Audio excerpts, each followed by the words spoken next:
It's time to do a channel review, isn't it? God damn it.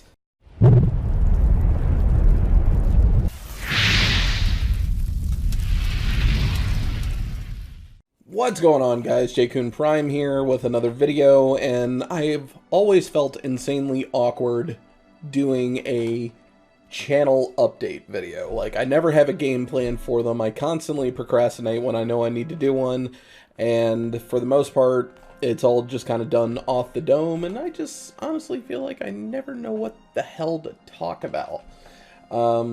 I watch other update videos, and I see people talking about their experiences and what they've done, and maybe it's one of the reasons why I don't have the social media presence that I do. I'm not a huge fan of talking about myself. Like, I have always kind of had the mentality of like, well, hey, what's Jay been up to? Well, watch his Twitch archives. Like, you can see what he's been up to. He's either working or he's playing video games. Or he's going and traveling to go play more video games. Like, that's kind of been my lot in life for a while now. But we've closed, I guess I should say, we have closed the book on a decade. 2010 to 2020. We are now in 2020, and if the news is any indicator, like, 2020 is definitely starting with a bang, that's for damn sure. So, I guess, like, I mean, I gotta say that this past decade has definitely been, like, a gigantic change in my life. It was the start of many things. It was the death of a couple things. Before I started being a content creator, before I started being a tournament fighter, I was doing anime conventions. Like, I was going to anime conventions almost constantly, like 6 or 7 of them in a year. Like, I would go to a ton of them, and that was kind of like what I did with my spare time. And I remember 2009, something along those lines, maybe 2010, maybe 2011, I'm not entirely sure. I remember going to an anime convention called Otakon, and we were sitting there, and it was me, my girlfriend, and my buddy Tyrone. Tyrone was always one of those guys that, like, we always did the same stuff. We didn't necessarily do it together, but we both had that love for fighting games. We would always find ourselves in the game room at some point, just spending hours upon hours playing Tekken, just massacring each other. And I finally just came out and said it. I was like, dude, what if we went to EVO? Like, we don't go to anime cons for a little bit, and we go to EVO instead. And he was like, yo, let's do it. So I started taking steps at the beginning of the decade to finally attend EVO. Unfortunately, he didn't make it there with me, but I did, and not only did I get to go to EVO, I have now been to EVO like 6 times. So 6 times out of an entire decade, that's quite a feat, and a lot of money as well. This decade also started the rise of me being in the FGC. It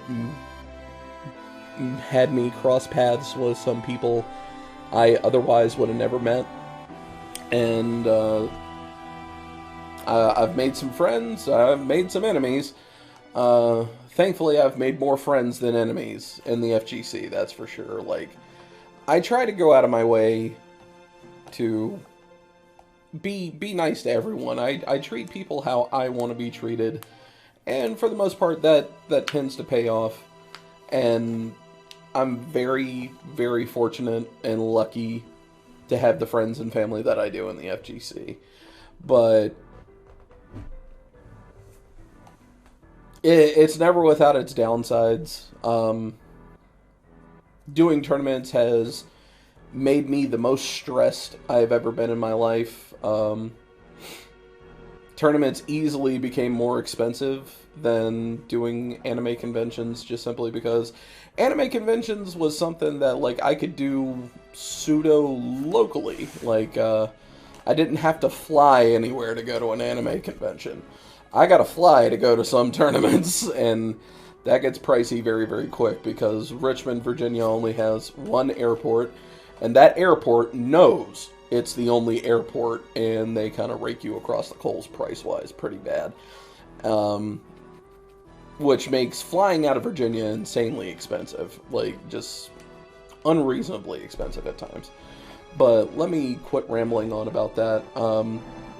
This decade also got me to experience some things that I never thought possible as a gamer. I guess the biggest one of note would be I got to go to Los Angeles in 2019 to attend the premiere of Mortal Kombat 11.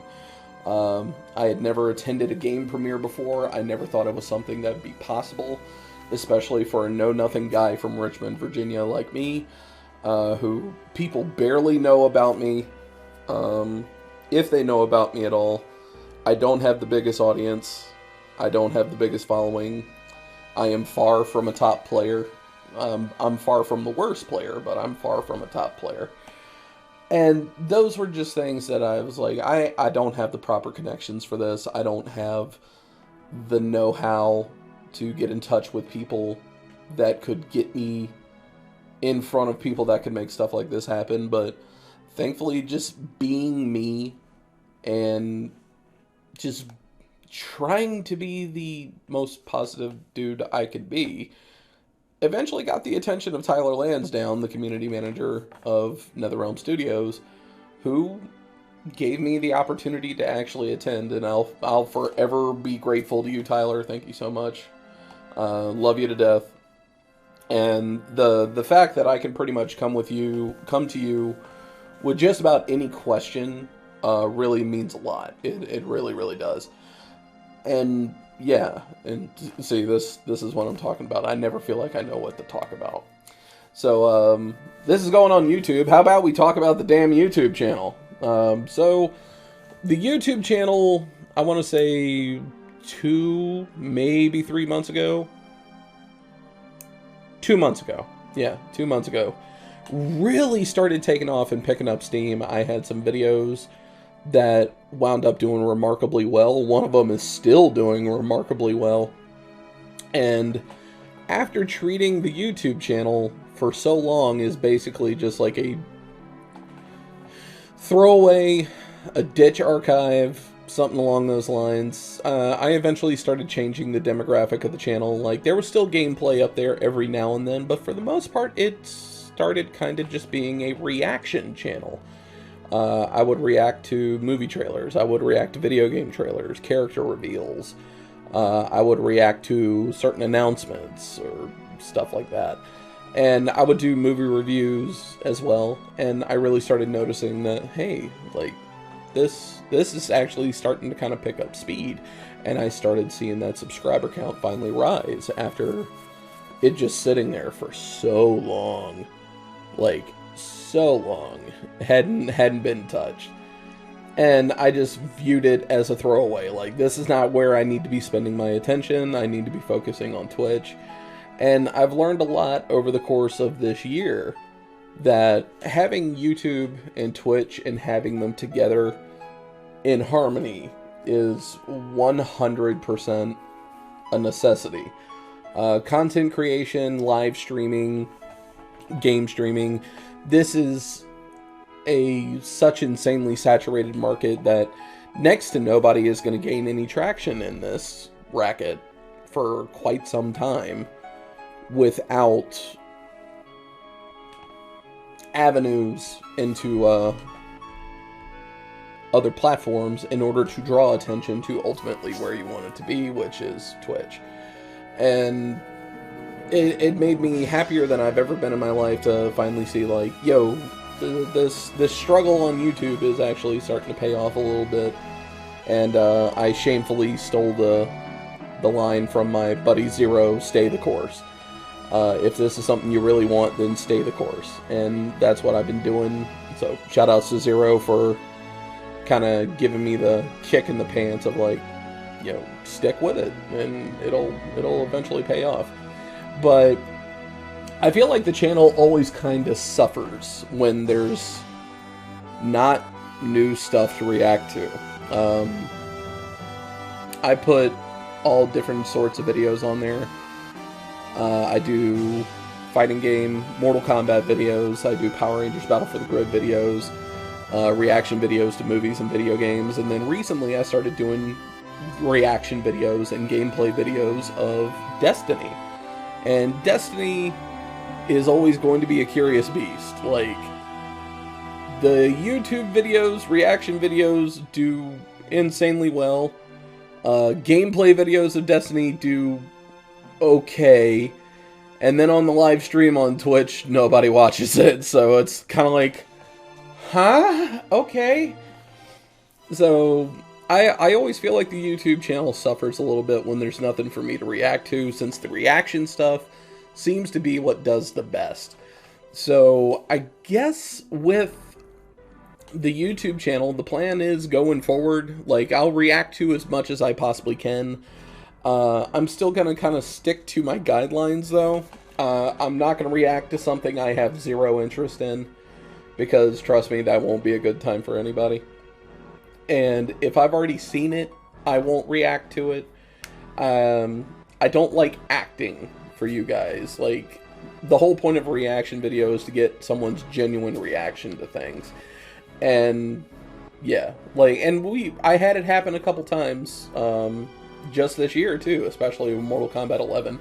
I didn't do a reaction video to Sindel, because number one, I was not interested in Sindel at all. I did not care about her. And then on top of that, well, I was scrolling through a news feed and saw the reveal trailer for her. I was like, well, I guess I'm not doing one for that then. And that just comes with the territory. I want to keep things genuine for you guys. Going forward on the Twitch channel, there's definitely a lot of stuff on the horizon. We got a ton of brand new games coming out. We just recently finished my, I guess you could say, like, my dream thing I wanted to do on stream. Something I've always wanted to do. Never really had the courage to do it. I was always afraid of viewership numbers and how the audience would react, because it's a game that I'm not known for playing. I'm not known for doing RPGs, and we just got done doing a playthrough of Final Fantasy VII, because it is one of my favorite games of all time. I mean, for God's sakes. I have a Final Fantasy VII tattoo. That's actually the Vincent Valentine Cerberus emblem. And I've had that thing on my arm for years. But I gotta admit, like, my voice is definitely shredded from doing it, because I voiced over the entire game. But it did not take me as long as I thought it was going to take me. The audience was actually very welcoming of me playing a game I was so passionate about. And how they just saw me systematically break this game, I think they actually wound up getting a kick out of it, because I know all the little dirty materia combinations and where to properly farm to level people up, how to properly build your stats to where you're basically breaking the damage mechanic in the game, where the game just kind of goes, I give up, do whatever you want. And I think them watching me basically one-shot Sephiroth was enough to make them go, Jesus, he really does know this game. And that was a ton of fun. And going forward, the remake is less than 2 months away at this point, and you better believe I'm going to be there with bells on day one, just ready to go for this game, and I can't wait to share that experience with you guys. And yeah, this is why I hate doing channel update videos. Expect more content. I will push content as best I can on YouTube. I'm going to treat that the same way I have always treated it. I will give you my genuine opinion and reaction on things, but I'm only going to do stuff that interests me. So, YouTube, I'll push out videos as I have the urge to do them. I'll try to do as much content as humanly possible, but If I force it, then it's not going to look good, and it's not going to be fun for anybody. I've thought about doing a clip compilation of the past year and compiling all that together in a video. I'll have to go into my clip archives on Twitch and see if any are really up to snuff, willing to make the grade. Just gonna have to wait and see on that. As soon as more reaction style stuff is available for me to look at, then I'll crank those out almost immediately. I'll keep doing fighting game content videos. If there's something on Destiny I think was fun, then I'll keep cranking out Destiny videos as well. And I'll gauge the audience. Ultimately, like, the people that watch the YouTube are also watching the Twitch. I'll ask the Twitch chat, would you want a compilation video of single-player games that we've played, where, like, I record everything and then I just kind of give you the greatest hits? And if they go with that, maybe I'll do a compilation video of Final Fantasy VII. I don't know if I'd do it specifically for 7. Definitely for Remake, but the original, I don't know. It's not as fast-paced a game. But I've rambled on long enough. Thank you very much for watching, guys. I really appreciate the support. If you're new to the channel, please hit that subscribe button and tap the bell. That way you always know when I have new content for you to watch. And head over to the Twitch channel, twitch.tv/Jkun Prime. I stream all the time. Our big staple games right now tend to be Power Rangers Battle for the Grid, Mortal Kombat 11, Destiny 2, and Star Wars Battlefront 2. Battlefront 2 has made a pretty big resurgence ever since they basically gave the game a gigantic overhaul, and the game's just better than ever. And who knows, you may run into me playing Emperor Palpatine while we play that game. It's a lot of fun. But thank you everyone for watching. Thank you for listening to me ramble for 17.5 minutes. Like I've said several times in this video already, I always feel awkward when doing a channel update. It always comes off awkward. So, thank you for watching. Please hit that subscribe button, leave a thumbs up, it really helps us out. And I will see you guys later.